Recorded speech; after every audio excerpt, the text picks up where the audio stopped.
Thank you for joining me today. It's Brian Gubernick, and welcome to the No Days Off podcast, where we believe that every single day brings a new opportunity to get better. There is a sentence that I hear all of the time from a lot of the people I'm coaching or working with, and I want to share it here today. It's coming from some smart people, some very capable people, and they're saying things like, if I just had more resources, this would be easier. If I just had more resources, I could get this done.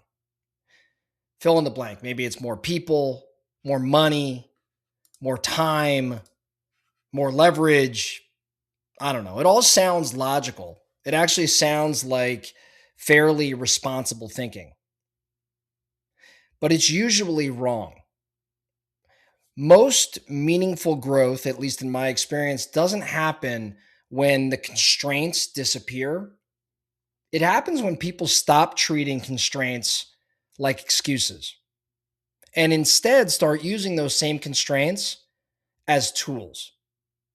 So today's idea, what I want to talk about in today's podcast is a simple concept, but it is a little uncomfortable.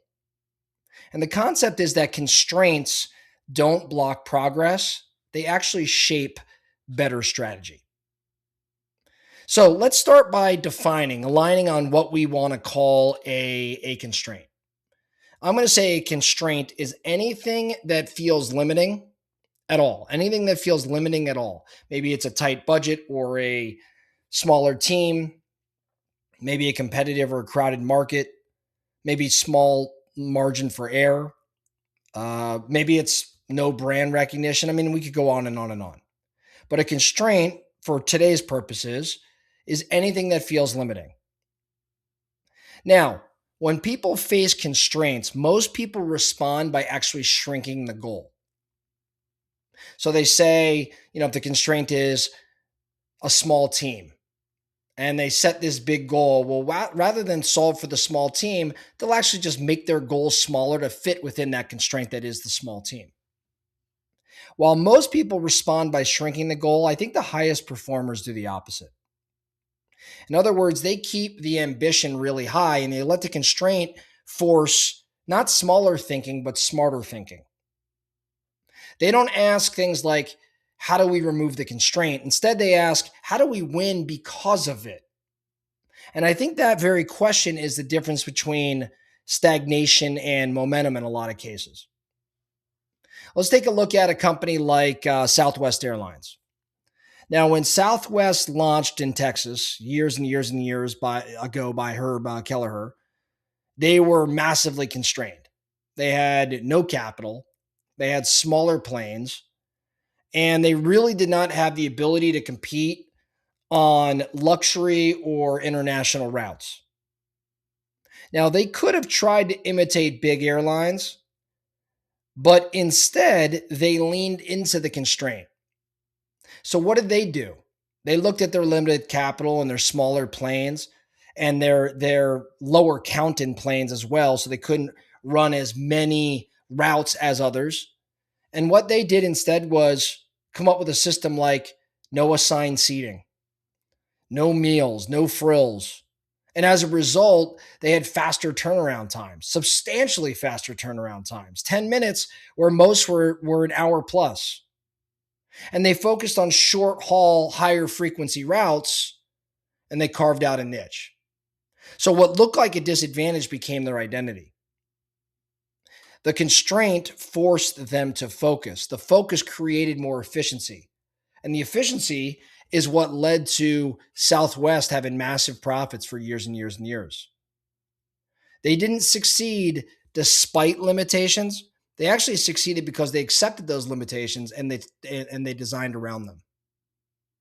I think another great example is Airbnb, especially early on. They had no money, no brand trust. They had no inventory, and specifically no inventory quality control. They had no marketing budget. Instead of scaling ads or hiring salespeople, which they couldn't afford to do, they did something painfully manual. They personally visited hosts. They took professional photos of listings by themselves.